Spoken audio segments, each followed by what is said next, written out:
All right, hello everybody. Welcome back. It's been a little bit since our last update.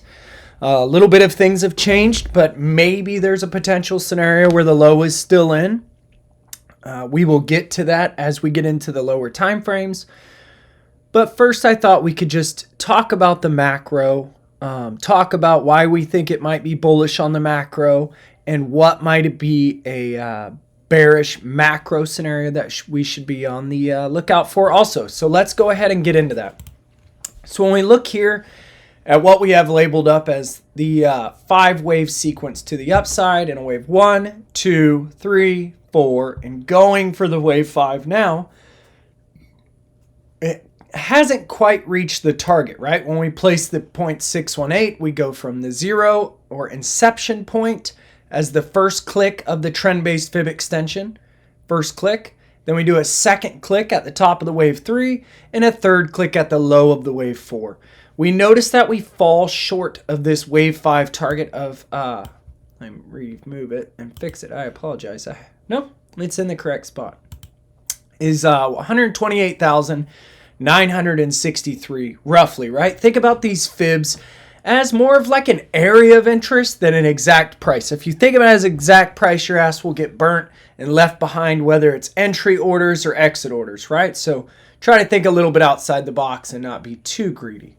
There's a couple things here that we should be aware of. One is this final fifth wave looked somewhat not done, and we'll get into that when we get to the micro. But I would say this is my primary macro idea, is that we're looking for another push to make the wave 5 highs.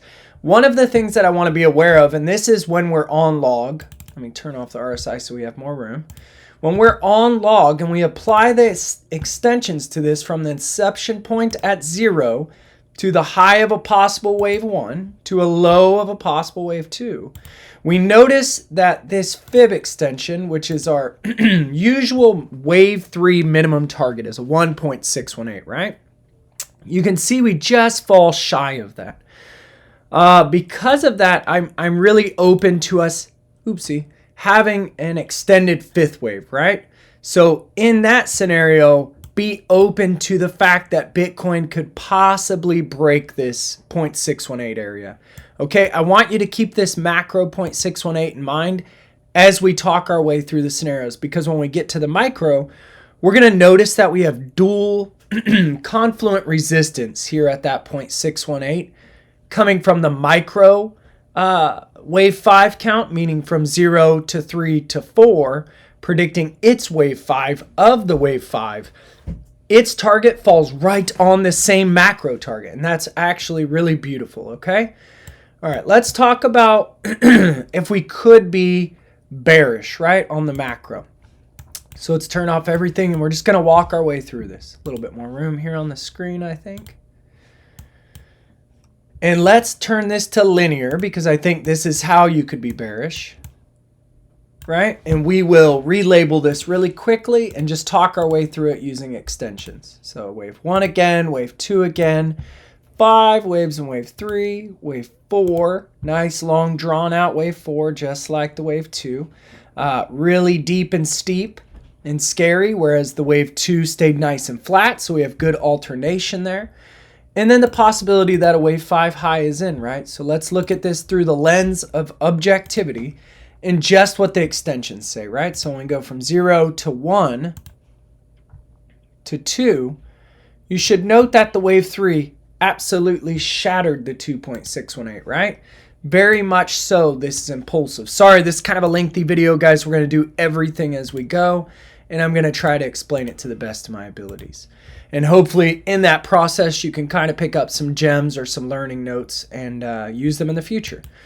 All right, so the next thing we want to check is, okay, great. We hit a wave 3 target to a 3-line extension. That's beautiful. Let's go from 0 or inception point with the first click of the trend-based fib extension to the highs of the wave 3 to the lows of the wave 4. And let's turn our corrective trend-based fibs on, and we notice we go right on the money to a 1-to-1, right? Because of this, we have to be open to the possibility of the top being in on the macro also, right? So something to consider. So what I would like to do now is take a channel from the lows of 2 to the lows of 4 and place it on the highs of the wave 3. If at any point this lower trend line is to be revisited, the odds are the cycle top would be in, right? Even losing this center line, I think, might give us some more signals, more red alerts, whatever you want to call it, that we should be aware that maybe the top might be in, right? And when that occurred, we also note that we have a long bear divergence on the RSI, right? So these are things to be aware of. Not only that, but basically the whole entire time, you've had no volume, right? So these are all things to be keying into, watching for, everything, okay? So now that we've talked about this macro bearish scenario, it's not the most probable. I don't think that's what we're leaning into.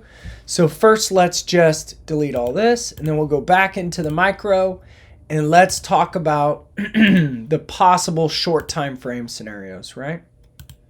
Let me get this back to where we were. I apologize, guys, because we're doing this on the fly. Where are we, bull group? There we are. Turn you back on. All right, now let's zoom in and take a peek here. Let me get a sip of water.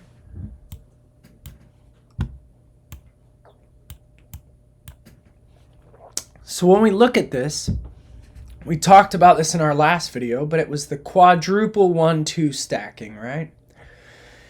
Meaning you have a wave 1 into a wave 2, and each one is getting successively smaller, right? Again and again, 4 of them. So as we come up, we look for this same 3-4 stacking, right? We're looking for 4 of them, and we're going to want them to get bigger as they go forward, which is the opposite of the 1-2 stacking, right? The 1-2 stacking should get smaller, like a little Russian nesting doll. This one should expand and widen out like a cone, right? So we get a 3 and a 4, a 3 and a 4, 3 and 4, 3 and 4, and that's how we get our quadruple stacking at the top, right? Another thing that we should be aware of, let me go back to log, excuse me. Gotta always try to remember that. Sometimes you'll be doing something, switch back and forth, and wham, now you're messing up your whole chart. So when we place a wave 4 retrace template, or what we typically see as a wave 4, from the low of a wave 2 to the high of the wave 3 of the macro 3, we note the 0.236, 0.382, and 0.5 is the most common wave 4 target retracements, right? Man, we came right down and respected that 0.382, right? And how beautiful was that? At the same time, it's taking back liquidity over here. It's cleaning things up. We also talked about this in our last video, but we'll also go take a peek at it now just so everybody understands. The Bitcoin CME gap when we came down. Not only did we fill that gap, we nearly filled it perfectly, right? Yes, you can go on about how it missed not 0.98% of the gap or some crap like that. Whatever. Maybe it goes back for it now. Maybe it goes back for it later. Shit happens. I'm not going to be too hung up on that detail. What I really like, though, is the hidden bull on the divergence between the wave 4 on the macro and the wave 2 on the macro. Meaning, price action does not make a lower closure, but the RSI does, right? You can see that at the green verticals. So that's really good. All right, let's go back to our other chart. Apologize. And let's finish talking about what could be going on there on the low time frames. And again, guys, I apologize for the really lengthy video, but I want to give you all the options we can here. All right, so we already talked about our hidden bull divergence between a wave 2 and a wave 4. That's really big, right? We should have noted that here at this point. Let's zoom into the local downtrend and talk about some more things. All right, so if this was a possible WXY to the downside, it's looking good as it came to the most probable area, right? 1 through 1.236 is the most probable, and we will tolerate it going a hair lower to the 1.382, but we really don't want to see that lost, right? So let me pop that on. You can see we kind of came right in here. Barely lost it with some closures, and then makes a 3-wave shape to the upside. The very first leg of that was a super clear 5-wave structure, right? So the thing about that one is, with it doing just a 3-wave to the upside, right? If we want this to be the low is in the wave 4, well, there's only a couple ways this could start bullishly to the upside, right? One would be a leading diagonal, and that would be something that's built in all 3-wave motions, right? So you'd have your wave 1. It's going to take a second to draw here. Wave 2, a wave 3 maybe, and a 3-wave motion, and a wave 4 and a 3-wave motion, and a wave 5 and a 3-wave motion. You can see how this could get pretty redundant and pretty drug out. The cool thing about a leading diagonal made in all 3-wave motions is that after it's finished, the book says that we typically see a 78.6% retracement, right? So if this is to be, that means the majority of this run-up will be taken back, right? All the way back to this level. So nearly the lows of the wave 2. So we're way early on to be calling it. We would still be somewhere in this portion of the sequence, right? And we'll know more as this kind of moves forward. But this is super low probability until we get to the wave 4 of the diagonal. And then maybe we could call the diagonal. But until then, let's stay focused on some other paths. And those kind of are ways in which we would continue out this correction longer, right? So I'm going to go to an 8-hour because I don't think we need to be really zoomed in for this one. Let's delete this guy. So this could be all turning into an A wave, right? So WXY, let me unlock this so we can, we'll leave it. A WXY is more common within an A wave than within a W. So if this is an A leg to the downside and it was comprised of a WX and a Y, all within a wave 4, then great, we're going to look for a B wave to the upside and then a C wave to the downside, right? That C leg could be made in an ending diagonal, which was somewhat similar to our leading diagonal, right? And it would be all in 3-wave motions, very overlapping and grinding to the downside. But even in that scenario, we really wouldn't want that 0.5 retracement lost, and that's around 75,840. You start to lose that level, and we do start to change probability away from, hey, this is just a mellow wave 4, it's bullish, we're correcting, and we're going to bounce soon. If we lose that 75,840, that's kind of the line in the sand where we start to say, okay, maybe we should consider our linear macro target referred to earlier in the video of how we could have a wave 5 top in, right? So that's one scenario. Now, if we want to make this the most complicated it could be and drag out a wave 4 and make everyone tired like the book says a wave 4 should, well then we'll call that a WX, Y, and W, and we'll say that we're waiting for an X wave to the upside and then a Y leg to the downside. Now, this X wave, let's look at time from a 0 point to the Y of the possible correction, right? We triple click that, and that is using our trend-based fib time, right? And we want to talk about the minimum time in correction that we should see of the X wave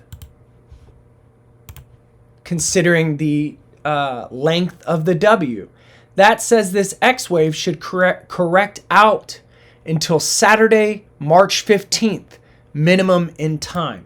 So I would say overall, that's how we could either consolidate here or even expand upward in an X wave all the way out until the middle of March, right? And then you could get a grinding Y leg that could take quite some time. Now, what we should remember is, let's say this X wave is an A, and then overall it makes a B in a 3-wave motion, and then a C. That's the most common thing in an X wave is a zigzag. It should be fairly simple, right? So then we would talk about the Y leg. That Y leg then would likely be formed in a flat or a triangle, right?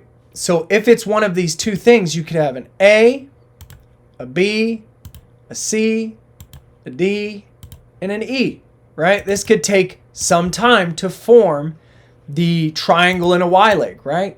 The other way to consider it, let's delete this, would be that it makes some sort of flat and really messes with people, making an A wave to the downside, a B wave expansion that takes the highs, oopsie, and a C leg to the downside, right? In an expanded flat style. This isn't exactly to scale. Sorry for the drawings. But that would be the other way that we could complete the Y leg. Maybe sweep the lows and still not lose our bullish area there around 75.8, right? So that's all the ways that it could be kind of going on here. So stay focused and look back on this video if you need to reference things or reach out for more help. Let's talk about a couple other things while we're here. Another one would be the fact that we do have the federal funds rate coming in on the 19th of March, right? So this makes sense if we do some ranging, some whipsawing, some up and downs, right? The majority, or 93% of people, are thinking that we see no change in rates. Something to consider that we're seeing going on here locally is that today we had good unemployment data, right? So sometimes when this good unemployment data comes in, it can be bad for the stock markets, right? And with cryptocurrencies being so tied to the indices, that means that if the indices have pullbacks, the SPX, Dow Jones, and NASDAQ, we expect crypto to kind of come along with them and follow in suit, right? So sometimes the market will perceive what could be good data, meaning unemployment rates are down, people have jobs, as actually a bad thing, meaning some inflationary pressures could be coming and the Fed might need to do something. So we'll see what happens. A couple other charting facets that we should be looking at here is the DXY, right? The DXY is a big thing when we're considering crypto because they move inversely to each other. Okay, let me delete this. This is some macro or micro stuff we've been talking about in the Discord community here. And we try to keep all of this really up to date in the community, right? On the micro, for YouTube, it's much easier to come on and just do really quick updates, right? But anyhow, if this is the DXY, we're looking for a possible A leg in 5, a wonky donkey A wave up, a B wave to the downside, and a C, all in its B wave that drug out and took its time forever, and it comes to a 1.382 extension and rejects, right? This rejection candle, really nice big bearish wicks, and now we're getting displacement. Now we're looking for some follow through in this C leg and maybe even reach the downside or lower end of the channel. If this is to be, that means that DXY is moving down. We should kind of see these cryptocurrencies come up, right? So let's see what happens. Be watching out for this. The other thing that we got to consider is if you want to have an alt season, you need Bitcoin dominance to go down, right? We're sitting here at the edge of the channel. It could be a possible expanded B wave up in a flat style correction. Let's see if they don't push it up one more time, take 50% of the liquidity in the wick, and then maybe give us this move here to the downside target box. We'll keep adjusting as we go, but for the altcoin season, that perfect recipe is going to be Bitcoin's price moving up, Bitcoin's dominance going down, and then we get to see these altcoins go bananas, yes? So I thank you all for your time. I'm sorry for the lengthy video again, but I was just really excited to get all this information out there to you guys, and I hope you have the most amazing end of your week, and I will see you all next time. Goodbye.